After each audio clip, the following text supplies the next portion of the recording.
Hi, my name is Peggy and this is my channel, Bespoke Ability Sewing.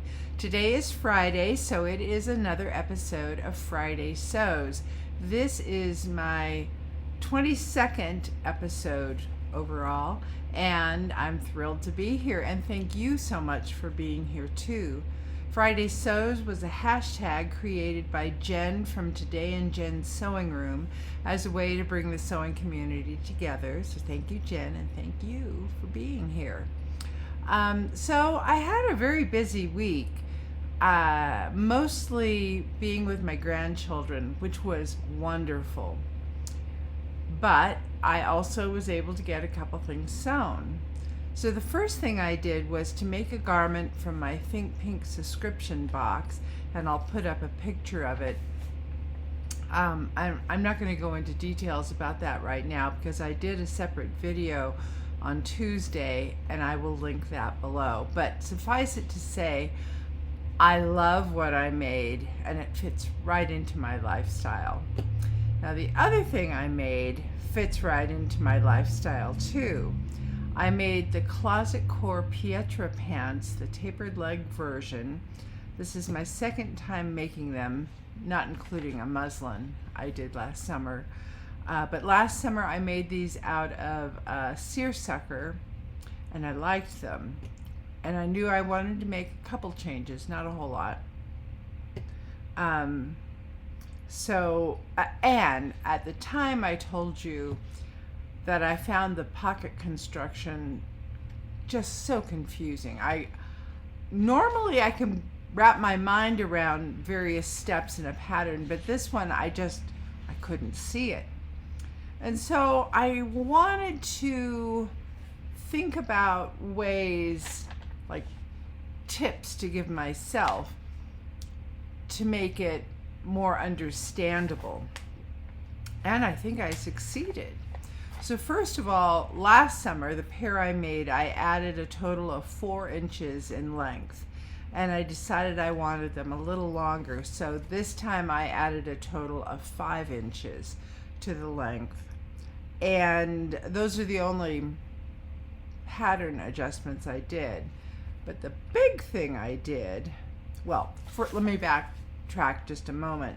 The instructions are very good, and they do say to make sure you mark all your notches. And I did that last year, and I did it again this year. Now this is the pattern piece. So it's really, this is the top of the pants, this is the pocket, and then this is the facing.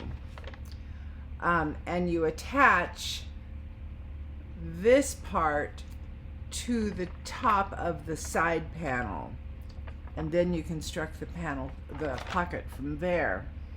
Well, I was fine attaching this, but I got confused after that. So what I did this time, in addition to cutting all the notches, there's a fold line right here. And so on the wrong side of my fabric, I drew a line using a friction pen at the fold line. Then I took this immediately my pattern piece immediately to the ironing board, and I pressed it at the fold, and I pressed it really well. Then I put the interfacing on what's essentially the bottom of this piece, but goes onto the pants. Anyway, I did that thinking that maybe that would help me visualize what to do after I had sewn this to the side piece. And it worked. I mean, it was a piece of cake. And so if you have spatial issues like I do, and you want to make these pants, and you find this also tricky, this helped me just so much. So I wanted to share that with you. For these pants, I used denim, which is a little heavy. So they're not jeans, they're denim pants, I guess.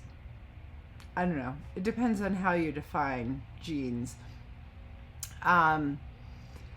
But I had this denim in my stash. I don't remember where I got it, but it's a nice quality. It's a typical jeans weight. You know, it's not too light, and it does have some spandex in it. Now, years ago, I started making the Jolly Eleanor jeans for my daughter, and I've made probably a dozen of those, and I love that pattern. But the thing is, I find you need, and the pattern calls for a fabric with at least 20% stretch. And I wanted a certain weight too, because you don't want it too flimsy or the pants will just crumple up. So I'm always on the lookout for denims or twills with 20% stretch. That's a good weight. And nowadays, more fabric companies are listing the stretch percentage, but not all are. And when I bought this denim years ago, all they had was the percentage of spandex in the denim. And so I took a chance on it, and it has nowhere near 20%. So that's why this fabric was stashed. It's great, but I couldn't use it for the Eleanors. I didn't know what I was going to use it for. Maybe a skirt, maybe a different pair of pants. Any rate, I thought, well, why not use it for these Pietras? And it worked well. Actually, it sewed up great.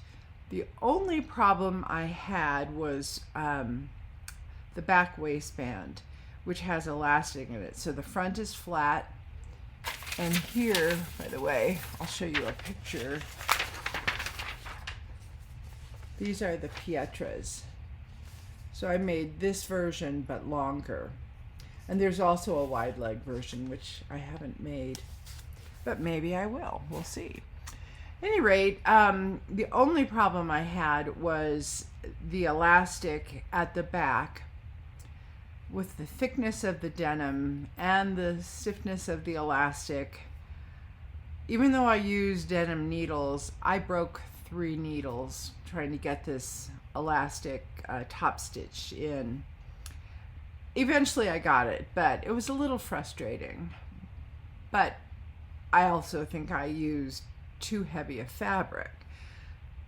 But I like them. Can I show them to you? Well, I can show you a picture, but I can't show you the physical thing right now because I took them up to my daughter's house to have her try them on to see if she'd like something like that. And we determined that, yeah, she liked them, but she'd want a size smaller and at least another inch longer. Okay, fine. So I was all set to bring the pants home. Did I? No. I didn't realize it until last night that, oh yeah, I didn't bring those pants home. So I'm not going to hold them up and show them to you because I don't have them, but I will put in some pictures. So everything was sewn on my sewing machine. I serged all the seam allowances, and I decided to hem the pants by hand. Just one of my little quirks. I like the way it looks. So I did that. And they came together great, and I think these are pants I'll get a lot of wear out of. Now, with the stretch that they have, I think I could size down. I have some pooling up around the crotch, but they're very comfortable, and I will get wear out of them, definitely. But I think because my daughter needs a smaller size, I'm going to print out the smaller size anyway, so I might mock up. I made the size 12 for me in this pair, but I'll mock up the size 10 and see how those do. But I love them, so I'll put up some pictures now. They're not great pictures, and unfortunately the sweater I'm wearing with them just is not my color, but oh well. And I'm having difficulty photographing pants well, but I like them and they were a success.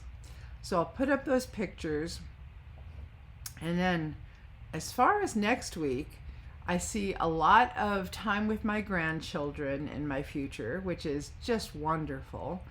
And I am going to be back on Tuesday because I have made my first Make 9 garment. And so I thought I would, on Tuesdays, I thought I would do my Make 9 garment reveals. And so my next one is next Tuesday. And if I'm lucky, I'll also have a bonus garment. Not a Make 9, but something to go with my first Make 9 make. So I hope you'll come back on Tuesday. I just need to record that. Well, I need to make the other piece, but you know, record it and get it done. Other than that, life's pretty quiet here. We're expecting a big snowstorm this weekend. I'm having family over on Sunday for a play and pizza party. The play involves trucks and blocks. So it's really designed as an outing for my grandson, who's he'll be 2 in March, and fun for me too. But at any rate, they're coming over and we're going to have pizza and brownies. Really, healthy meal. But hey, 1 meal out of 21, that's not bad. So I think that's everything for me today. Thank you so much for joining me. And I will see you hopefully on Tuesday. Bye.